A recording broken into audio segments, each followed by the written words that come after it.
Good afternoon. I'd like to call to order the meeting of the Oklahoma City Metropolitan Area Public Schools Trust. First order of business is to approve the minutes of the February 2nd, 2010 meeting of the Trust. And I'd recognize a motion to that effect.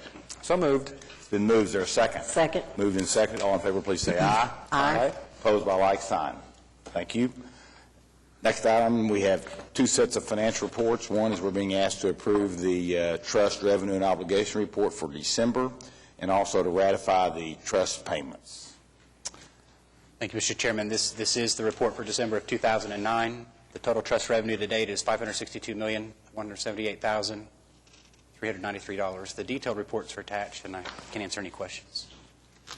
Does anybody have any questions about this report?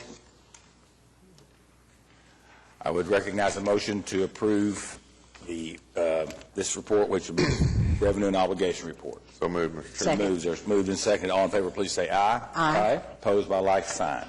Now to the trust payments are all listed there. Does anybody have any questions or comments? Seeing none, I'd recognize a motion to ratify the payments. So moved. It's been moved. Is there a second? Second. Moved and seconded. All in favor, please say aye. Aye. Opposed by like sign. Thank you. Next, we are being asked to approve an amendment to the Memorandum of Understanding among the City of Oklahoma City, the Oklahoma City Metropolitan Area Public Schools Trust, and the Independent School District Number 89 of Oklahoma County, Oklahoma. Mr. Winger. Thank you, Mr. Chairman. As many of you recall, in August of 2001, this was the guiding document, the Memorandum of Understanding that was entered into between this trust and the district on how to fund the projects and some of the different components of each, how we would manage, and therefore. One of the restrictions of that agreement, though, however, was that a sales tax project could not be a bond project. I bring this to your attention as we are looking forward to engaging the final MAPS projects. We have discussed in the past a deficit to the bond program of about $17 million. And it's necessary for the sales tax, which has a projected contingency of about $45 million, to help cover that gap.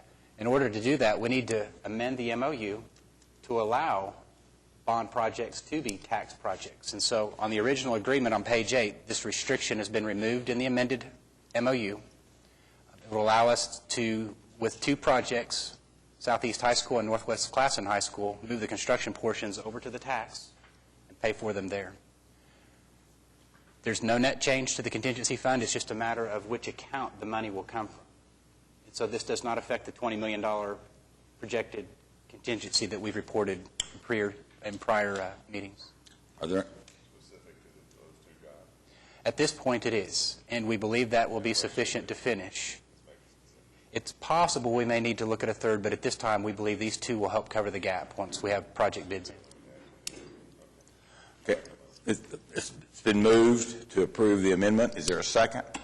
Second. Moved and seconded. All in favor, please say aye. Aye. Opposed by like sign. Thank you. The next item, which goes hand in hand with this, is we're being asked to approve the amended program implementation plan, amendment of February 2010. Thank you, Mr. Chairman. There's four primary components to this PIP amendment. The first we just discussed. It is the change of Southeast and Northwest Classen High School's construction-only portions over to the tax fund. The design portion will remain in the bond, which is where it began. The amendment also includes a budget reduction for Hillcrest, and that was due to lower than anticipated construction costs. The third section is corrections and closeout adjustments that don't adversely affect any budgets, but it does clear up some ambiguities and some things in a variety of projects that include Cesar Chavez, Horseman, John Marshall, Early Start Fire Alarm Group 3 projects. And then finally, there's a clarification that's been made to the regional stadium plan.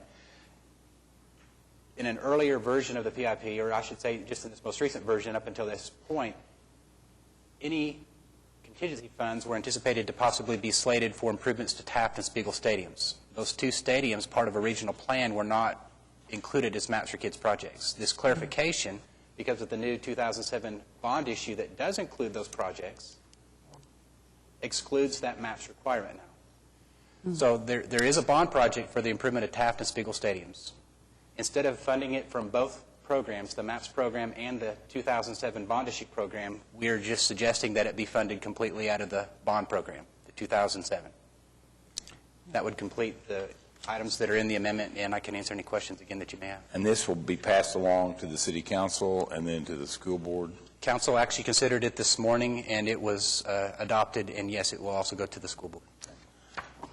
Any questions? This won't prevent TAF or the Spiegel Stadium from being built. It's just that the funds will come out of a different pot. Is that correct? Right, so they'll come from the 2007 bond issue in lieu of Maps for Kids funds. This is a different bond issue. Okay. The second bond issue. So in the original Maps for Kids program, these weren't included projects to begin with. We only had the one stadium. We just had Douglas Stadium to begin with. But there was an interest in improving Taft and Spiegel, and so we included this regional stadium plan in one of the very first PIPs. Well, now that there is a bond issue, there's really no need to keep it under the Maps for Kids wing. It's now time to release it Releasing it to the bond programs. Is all In this the is. 2007 GO bond issue, Right. where it's covered. Right. Not the GO bond, it's the Well, it's the 2007 school school district bond issue. bond. So there's a bond issue. Okay. Gotcha. So will maps still be the centerpiece of the bidding and the contracting, or will it be released to someone else to do? So at this point, yes, the MAPS Trust and MAPS staff are managing that portion of the bond projects, which include classrooms, gymnasiums, 2007. and Taft and Spiegel stadiums. Okay, that's the only part you're managing. The rest of the bond issue is being managed by the school district, Okay. which includes a variety of those: transportation, security, some technology, and then some maintenance items that are also part of Proposition 1. But we will oversee the design and construction of the stadium improvements, yes. Okay. Is there a motion to approve? Yes. It's been moved. Is there a second? Second. Moved and I have a seconded. question. Sure. If at some point during the progress of the construction on the stadiums, additional needs were identified that were beyond the resources of the bonds, would this preclude sales tax money from being used to cover those? It actually would not. Current philosophy will be we'll finish the MAPS projects, and whatever unused funds there are available, that there will be new projects designated. It could be conceived that additional improvements at any of the stadiums or other things, just as long as they're facilities attended by city resident students, which is the restriction on the tax, can be a potential project, yes. Any other questions? We have a motion and a second, I believe. All in favor, please say aye. Aye. Opposed by like sign. Thank you. We now have several contracts. First, we are being asked to approve the contract for architectural services with TAP, the Architectural Partnership for Rancho Village Elementary School, fee of $300,000, and assign Jacobs Engineering Group at Intercon Services, Inc. as a testing laboratories, project ES61. I would recognize a motion for approval. So moved. It's been moved. Is there a second? Moved and seconded. All in favor, please say aye. Aye. Opposed by like sign. Thank you. Next item is to approve the contract for architectural services with Mass Architects, Inc. for Rockwood Elementary School, fee of $428,580, and assign Professional Service Industries, Inc. and GMR and Associates, Inc. as testing laboratories, project ES64. Ask for a motion for approval. So moved. It's been moved. Is there a second? Moved and seconded. All in favor, please say aye. Aye. Opposed by like sign. Thank you. Next, we're being asked to ratify the issuance of and approve addenda numbers 1 and 2, award the contract with the base bid only to Anderson & House, Inc. in an amount of $6,720,000 and approve contract and bonds for Southeast High School, project ES77. Thank you, Mr. Chairman. The bids on this project were received on February 2nd, and they did exceed the A&E estimate that was previously provided to this trust. We anticipated this project was going to exceed that PIP budget that was published by about $800,000 due to a fire suppression system and some roofing requirements that were identified late in the design. But there was an additional $500,000 after visiting with the contractor, which includes masonry repairs and some extensive construction phasing that caused the total bid to go about 1.3 over the PIP budget.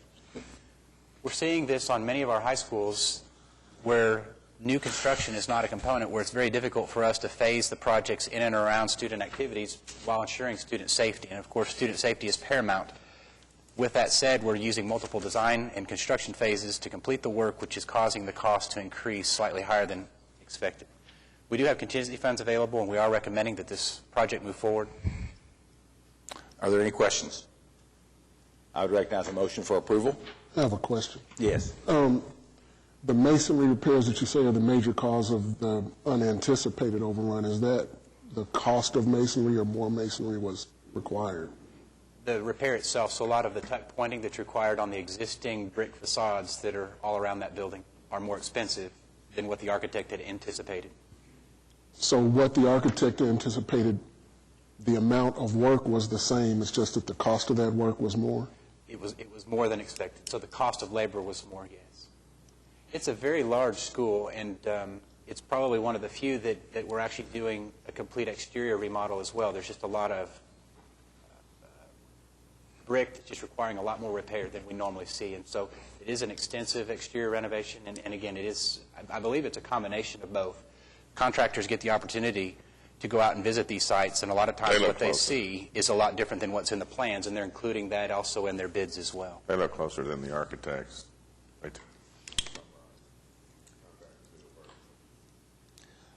Is there a motion for approval? It's been moved. Is there a second? Second. Moved and seconded. All in favor, please say aye. Aye. Opposed? Thank you. Next item is we're being asked to approve change order number 1 for Hoover Elementary School, increase of $33,157.60, project ES31. 6 items on this change order for your consideration. The project is about 20% complete in construction. There's no additional days. The 2 most significant items are items number 1, asbestos abatement for about $13,000, and item number 3, which is an existing sewer line that requires repair for about $6,000. This is the first change order. We are recommending approval. Are there questions? Seeing none, I'd ask for a motion for approval. It's been moved. Is there a second? Second. Moved and seconded. All in favor, please say aye. Aye. Opposed by like sign. Thank you. Next item is to authorize the purchase of furniture, fixtures, and equipment for 7 Oklahoma City public school projects for a total not to exceed $546,384. Thank you, Mr. Chairman. We are now at a point where these 7 schools are in a construction phase, ready to receive furniture. You'll see the list of the schools below: Edwards, Nichols Hills, Green Pasture, Stanwady, Pierce, North Highland, and Kaiser. We've put together a schedule to kind of show the current PIP cost, the estimated cost, and either the increase or no change column. There's 2 that will probably stand out on that report: Edwards and Kaiser, which have over $20,000 of additional needs at those schools. To answer any questions that may arise from that, these schools are such that when we've reconfigured some of the older buildings and we've included new classrooms like special needs, health facilities, extra what we'll call core classrooms. These aren't like first and second grade rooms, but a lot of the support spaces. We're required to put furniture in those. They're not necessarily in new construction areas. They're in renovated areas that have been remodeled. And so that furniture wasn't specifically included in our budgets, but it's required for the school to function properly. And so those are 2 schools that are affected by that change. Can answer any of the questions that you may have as we recommend approval on this item. Eric, on some of these schools, I think like Edwards and Green Pastures, a lot of those had portable buildings, so now that they've been renovated, they won't be using those and they need additional furniture. Is that right? So the way that the budgets and the PIP were set up, if it had new construction, there was a factor knowing that on the new spaces that we'd have to put new furniture in those. And so that was budgeted. What wasn't budgeted was if we were going into an existing space and modifying it into new uses. So if we had a older, larger room that then became some special needs spaces and some support spaces, that wasn't included because it wasn't technically new construction, it was renovation. So that would be, these 2 schools were affected mostly by that category of work. Renovated areas that became new to the school that require furniture, not necessarily new areas that are new to the school. Other questions? Seeing none, I'd recognize the motion for approval. It's been moved. Is there a second? Second. Moved and seconded. All in favor, please say aye. Aye. Opposed by like sign. Thank you. Mr. Winger, would you like to give Mr. Couch's update and status report? I'd be happy to. There is a detailed report that you'll find later in your packet from Architectural Design Group. It does include a status of the projects. As a component of that, we are in the final interviews for elementary schools this next week. There are 4 on that list. The middle schools, which there are 5, we anticipate interviewing in March, and that will finish most of the core schools that are part of the Maps for Kids program. Class and SAS bid today. The bids were higher than anticipated. Not a lot different than Southeast. One of the things that we're noting, and we're going to get more information as we come back to the trust considering approval of the item, is how these projects are phased. And again, it's a complicated phasing when we are talking about schools that are full to capacity and have no new construction included in them multiple phases, which are a challenge to the contractor, and our prices are seemingly going up. Eugene Field Roof will bid next Tuesday. Linwood is the one that will follow on March the 2nd. We have 2 community meetings next Tuesday on the 23rd. The first is at Belle Isle. It's the preliminary report community meeting at 6 p.m. For those that are interested, Oak Ridge Schematic Design, also at 6 p.m. on the 23rd. Our next meeting is March 2nd. Eric, on the class and SAS, there at one time was a number of discussions going on by parents about the possibility of putting up private money for additional work. Did anything ever happen on any of that? That did not proceed. Okay, so this overrun or this excess cost is strictly tied to the phasing aspect of it, which because everybody's classrooms are all full and you got to. We think that's probably the largest component of it. We're learning more with the bids only being received just a few hours ago. I imagine there will be a couple other items that may be disclosed to us from the contractors. The other one that was being discussed, but I can't confirm, was the potential that the mechanical improvements at class and SAS were a little more extensive than maybe what was anticipated as well. The apparent low bidder is Atlas, but again, we're still reviewing those bids, and so not ready to make a recommendation on that at this time. Any other questions for Eric? Were the bids pretty close together? We had 7 bidders. The first through third were very close. I would say that they were within $100,000 of each other on an approximately $8 million project, but then the 4 remaining were actually very high, considerably higher, and I'll get you that report next meeting. But the bottom 3 were very close, or I should say the top 3 bidders were very close. In addition to the monthly report from the Architectural Design Group, you'll also see the local business utilization report, which is provided quarterly. This is for the 4th quarter of 2009. Are there any comments by trustees, staff, citizens? Seeing none, we're adjourned.